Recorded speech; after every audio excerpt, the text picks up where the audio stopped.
Tantor Audio, a division of Recorded Books, presents The Constitution of Liberty, the Definitive Edition, by F.A. Hayek, edited by Ronald Hamowy, narrated by Mike Chamberlain. Editorial Foreword. Many scholars view The Constitution of Liberty to be F.A. Hayek's greatest work. It is a great pleasure to present here, as Volume 17 in the series, the collected works version of the book. I was delighted when Ronald Hamowy agreed to serve as the editor of the volume. Hamowy did his Ph.D. under Hayek at the Committee on Social Thought at the University of Chicago, and was on the scene in 1960 when the Constitution of Liberty was published. Indeed, he wrote one of the first critical reviews of the book, one that so impressed Hayek that he penned a reply.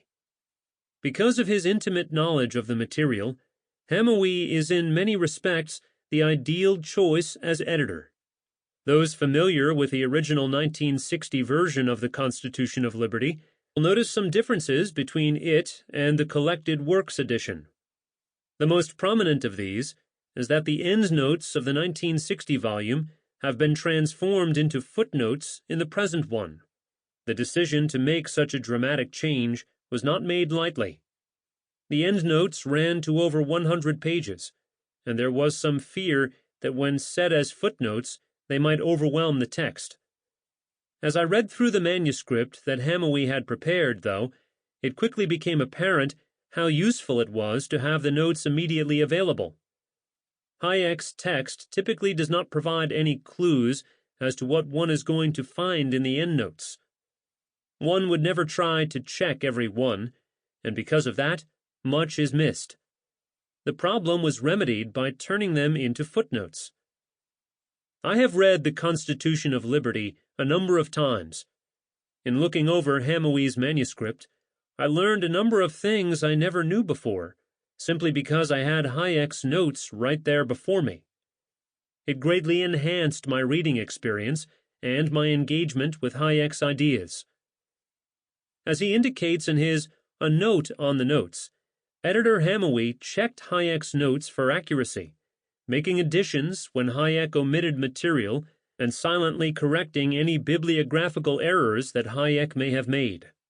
But Hamowy did much more than this, translating passages, adding more than 200 citations from the 1971 German edition of the book, and providing explanatory information when appropriate. In his notes, Hayek quoted from sources in many different languages, including German, French, Italian, Spanish, Russian, Greek, and Latin. A number of scholars contributed at the copy editing stage and at very short notice to ensure that any typos or other errors that crept into the manuscript were corrected.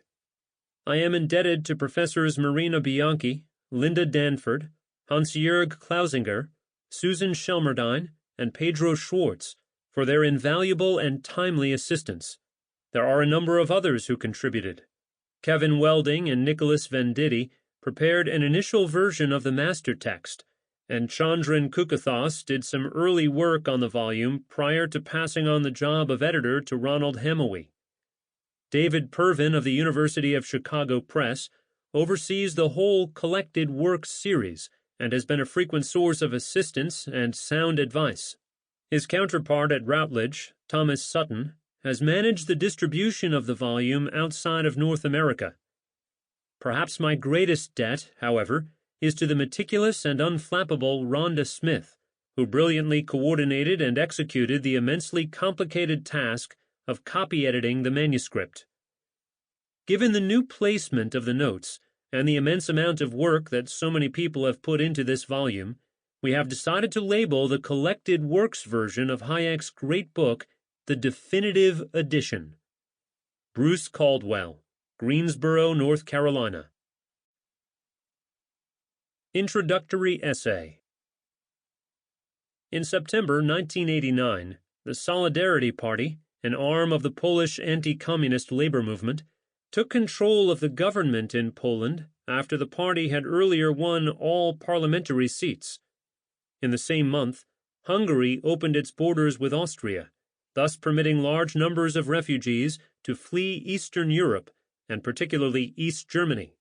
2 months later, the Berlin Wall was opened, and the East German government collapsed. Also, in the same month that Solidarity achieved a massive election victory in Poland, Alexander Dubček, who had been taken into custody by occupying Soviet forces in Czechoslovakia in 1968, addressed a rally of 300,000 in Prague. Mounting protests against the communist regime throughout Czechoslovakia finally led to the resignation of its communist government in late December. These events throughout Eastern Europe soon spread to the Soviet Union, where pressures for reform had been building. Finally, in December 1991, the Soviet Union was officially abolished, and Russia, the Ukraine, and Byelorussia created the Commonwealth of Independent States, thus bringing to an end 74 years of communist control. Despite the appearance of impregnability, the swiftness with which these governments collapsed is testimony to how corrupt and diseased their internal structures were. Few Western social theorists foresaw just how feeble the economic framework of communist nations in fact was. It had been assumed by millions that planned economies could somehow put an end to the depredations associated with capitalism, and could open the way to a more just and fair distribution of wealth, and, while it might require temporary sacrifice and hardship, would, in the end, result in a better world. Nor was this view limited to those living in Eastern Europe. Most Western intellectuals were equally convinced that socialism offered a realistic and in many ways superior alternative to the free market. While most intellectuals were prepared to accept the fact that there was nothing inherent in socialist economies that prevented this outcome, F.A. Hayek, in a series of penetrating analyses, had demonstrated that such planning was impossible in the absence of a price system, such as only free markets could provide. In the absence of prices that accurately reflect people's preferences for various goods and services, government direction of the economy can only lead to increasing malinvestment and disorder. This constituted a crucial failing that made the ultimate disintegration of communist societies inevitable. Hayek had been preceded in his analysis by his mentor at the University of Vienna, Ludwig von Mises, whose seminal work on socialism was first published in the early 1920s. To those persuaded by the arguments put forward by Mises and Hayek, the collapse of the communist governments of Eastern Europe came as less of a surprise than to many others. Indeed, the great contribution of these two thinkers is that they demonstrated that government attempts to plan the economy were inevitably doomed to fail. Mises had argued in a seminal article published in 1920 that productive efficiency was contingent on knowing the real prices of the factors of production, since without such prices, it would be impossible to know how to rationally allocate resources. With all productive resources owned by a central authority, and in the absence of market-generated prices, the calculation of real costs would be impossible, and thus render production essentially random. To these conclusions, Hayek added the notion that the market was itself essentially a discovery process providing information that would otherwise not exist on the relative value of goods. This information, he contended, could only be supplied by free markets, since it was impermanent and widely dispersed among a host of individuals, many of whom were not even aware that they possessed any relevant knowledge that emerged only as a product of the market process itself.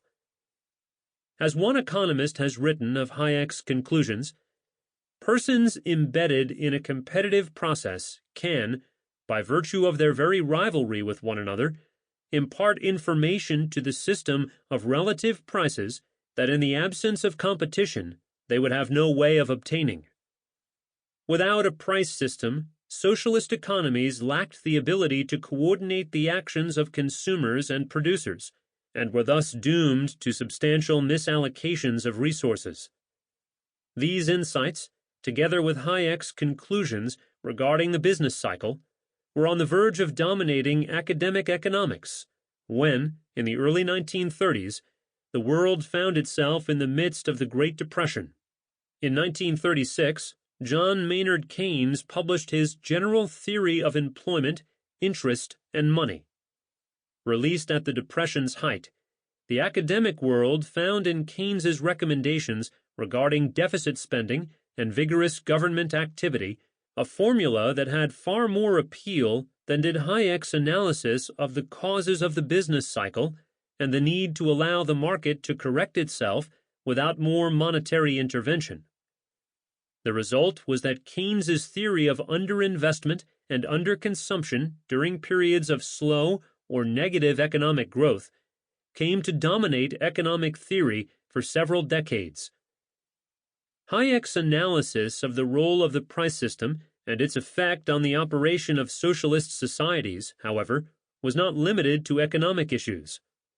Alarmed by the spectacular growth of government involvement in the economy in Great Britain and the United States, in part as a reaction to the Great Depression and the Second World War, Hayek published The Road to Serfdom in 1944, his first work aimed at an audience broader than academic economists.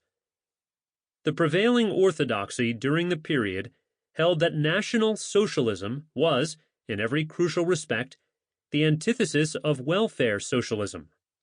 Welfare statism had captured the imagination of most intellectuals during the Depression and remained popular during the struggle against Nazi Germany. This view was exacerbated by the barrage of propaganda issued by the Allied governments during the war, when it was felt necessary to paint England, the United States, and Stalinist Russia as similar in their approach to economic and social problems, in contrast to Nazi Germany and Fascist Italy. It was generally thought that only through vigorous government intervention was it possible to forestall the more destructive aspects of unbridled capitalism, which, if left unchecked, would bring privation and misery to the great mass of people. Equally important, only government direction could galvanize and coordinate the productive facilities of a nation so as to minimize waste and maximize wealth creation. Reaction to the essay was, with few exceptions, both hostile and swift, both in Britain and in the United States. Most of the book's readers were appalled that Hayek could suggest that any approach to social problems as benign as welfare socialism was similar to a movement as pernicious as was National Socialism. Hayek had contended that distrust of the market and the disdain that was felt for individual decision-making were common to both fascism and welfare statism, which destroyed the spontaneous order inherent in free and undirected markets and led to a wide array of unforeseen and undesired consequences. These, in turn, led to more controls on people's actions and increasingly greater limits on freedom. Public response to The Road to Serfdom doubtless contributed to Hayek's decision to devote more of his time and energies to discussing why socialist societies, by their nature, rested on coercion and to lay bare the principles of a free and open society. The upshot of this decision was the Constitution of Liberty, which was published in 1960, wherein he sought more fully to examine the demarcation between the amount and area of government intervention that he regarded as consistent with a free society and governmental actions that illegitimately encroached on personal liberty. Bruce Caldwell, in his excellent study of Hayek's social and economic thought, has suggested that the Constitution of Liberty most likely constituted a part of Hayek's broader project to respond to the increasingly fashionable view that the application of the methodology of the natural sciences to social phenomena in the form of social planning by a team of experts could, in theory, solve all problems of human organization. This conclusion was predicated on the assumption that the laws of human interaction were analogous to the laws of physics, which, once uncovered, would permit the engineering of social relationships with the same predictability of outcome as obtained with respect to the physical world. To this view, Hayek gave the name scientism. In addition to being subject to the classic arguments against reductionism, Hayek contended that scientism disregards the fundamental fact that coherent patterns in human affairs are often the result of the interaction of numerous individuals, none of whom sought to achieve the resulting overall end. Or, as Adam Ferguson noted 200 years earlier, complex social arrangements, while indeed the product of the action of human beings, are not the result of any conscious plan. This insight into the nature of social organization, that the level of complexity of institutions put them beyond the ability of any one mind or group of minds to comprehend and design, pervades all of Hayek's social theory and plays a crucial role in shaping the political conclusions he draws in the Constitution of Liberty. What he attempts in this work is nothing less than laying bare the political machinery necessary for a free society, treated in both its historical and philosophical dimensions. This is a monumentally ambitious project, and if, in the end, Hayek occasionally falters and slips, as he indeed does, these failures are more reflections of the complexity of his enterprise than of weaknesses in his reasoning. At no point in his autobiographical writings does Hayek indicate when he originally conceived of writing the Constitution of Liberty. Caldwell suggests the possibility that Hayek intended it to serve as a response to a challenge laid down by the socialist economist H.D. Dickinson in 1940 that those who opposed a collectivist economic system and embraced free markets were incapable of offering a positive program that would guarantee the ordinary man a reasonable security of livelihood and prevent the accumulation of wealth and, what is still more important, the concentration of power over wealth in the hands of a minority of the community. The central problem faced by proponents of an economic system based on private property, wherein the ballot of the market prevails, Dickinson maintains, involves not only outrageous plural voting, but also the wholesale intimidation of the smaller voters by a few great pluralists. It is a tribute to Dickinson's obtuseness, and to those who shared his sympathies, that they appeared oblivious to how these problems would be avoided in an economy where all decisions concerning the production and distribution of wealth would be centralized in the hands of a few bureaucrats acting under the direction of a central committee.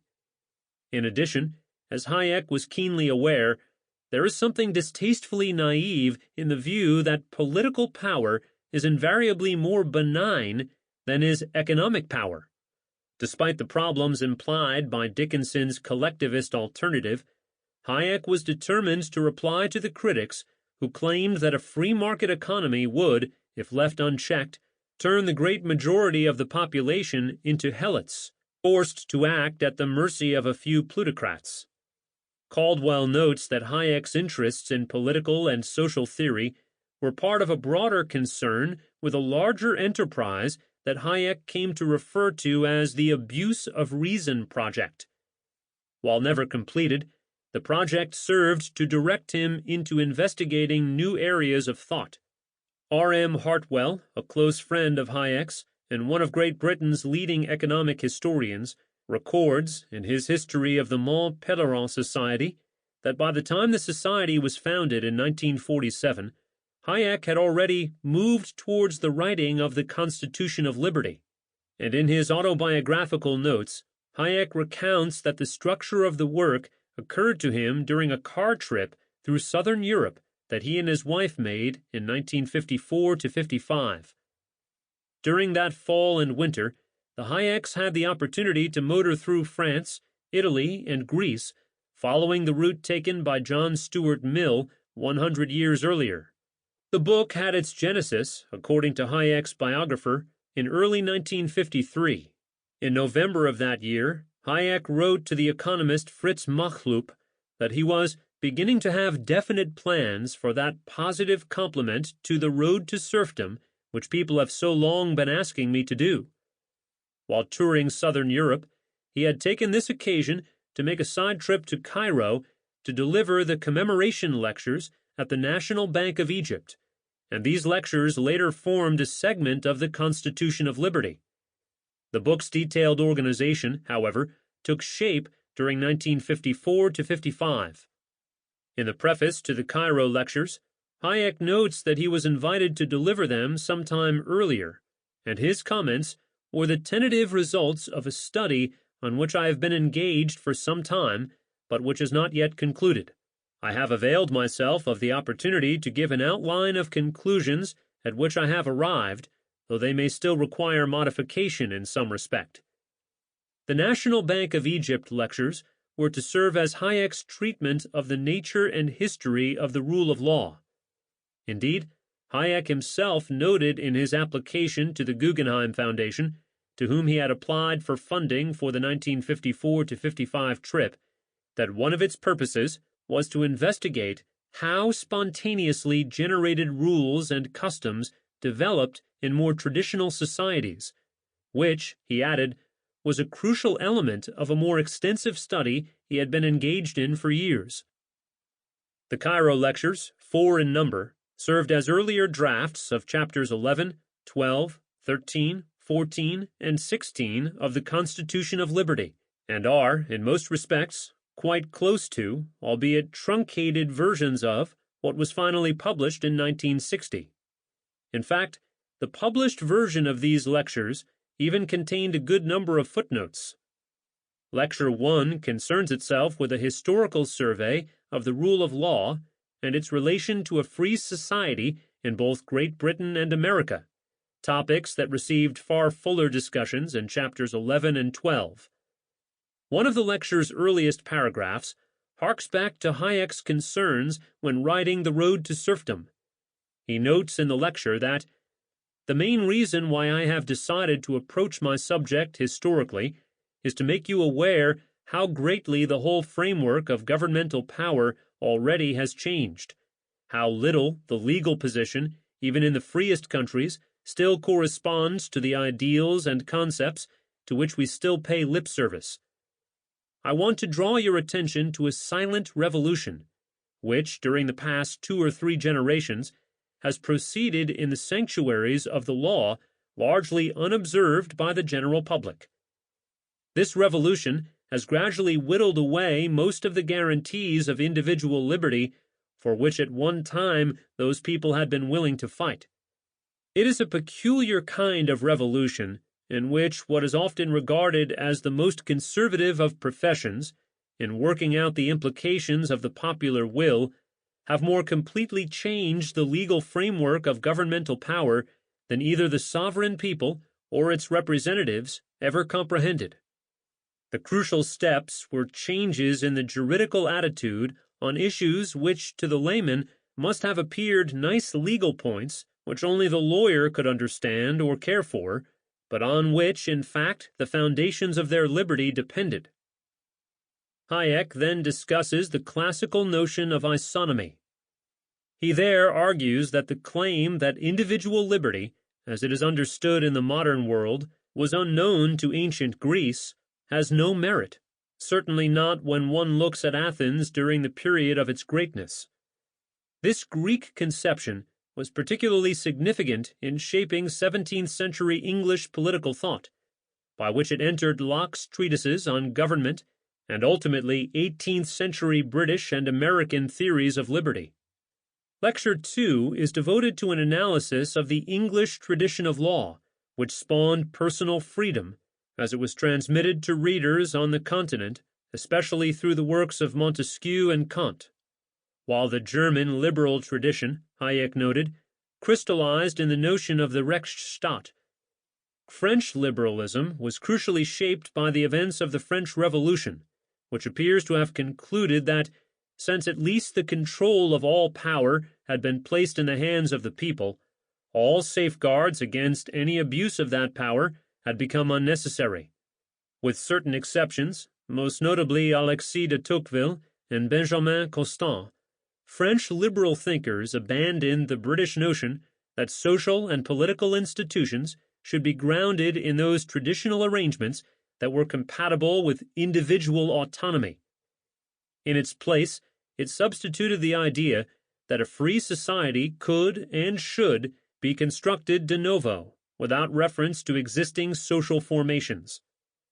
This distinction, which reflects the primary concern of Hayek's The Counter-Revolution of Science, plays a critical role in Hayek's understanding of the nature of freedom. In Lecture 3, Hayek considers the attributes of a legal system consistent with a society operating under the rule of law. The end, he noted, is to limit coercion by the power of the state to instances where it is explicitly required by general abstract rules which have been announced beforehand and which applied equally to all people and refer to circumstances known to them. These criteria, Hayek claims, generality, equal applicability, and certainty, constitute the underlying structure of any free society and occupy a crucial role in Hayek's discussion of freedom in the Constitution of Liberty. In the same lecture, Hayek introduced the notion of spontaneously generated orders, arguing that not every social arrangement, despite the consistency of its elements, requires that it be the product of a designing intelligence. Indeed, the knowledge necessary to produce such arrangements can exist only dispersed among all the different members of society, and can never be concentrated in a single head or be deliberately manipulated by any man or group of men. Law, particularly, is an institution of such complexity that in a free society its particulars can take their form only through an evolutionary process, the result of which is a consistent set of rules that is the product of each of us pursuing our individual ends. Both these themes, the formal nature of the rule of law and the claim that law in a free society results from a spontaneously generated order, were central to Hayek's discussion of the Constitution of Liberty. After laying bare the elements of a society in which people can be said to be free, Hayek turns to a discussion of the arguments put forward by the opponents of the rule of law in Lecture 4. Socialists, he notes, have always objected to the principle of equality of legal treatment, inasmuch as treating people who are inherently unequal equally will invariably result in inequality. What socialists have sought ever since the French Revolution is not equality before the law, but rather equality of outcome. Their contempt, he argues, is succinctly encapsulated in Anatole France's reference to the majestic equality of law, which prohibits both rich and poor from sleeping under bridges, begging in the streets, and stealing bread.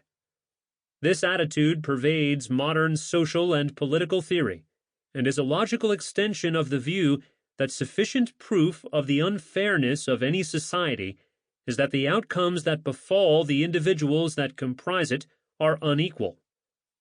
In addition, particularly in Great Britain and the United States, the transformation of governmental edicts from general rules enacted by the legislature to the ad hoc directives of regulatory agencies, whose decisions in any particular instance are unpredictable, enlarges and intensifies the arbitrary nature of our interactions with the state. In particular, large areas of the economy are increasingly shaped by the decisions of these tribunals, whose outcomes cannot be foreseen. The result is not only the deterioration of the rule of law, but also the erosion of the spontaneous order of the market that makes rational investment possible. The arguments that Hayek put forward in the Cairo lectures in 1955 served as a précis of the theoretical portions of the Constitution of Liberty, which he completed 4 years later.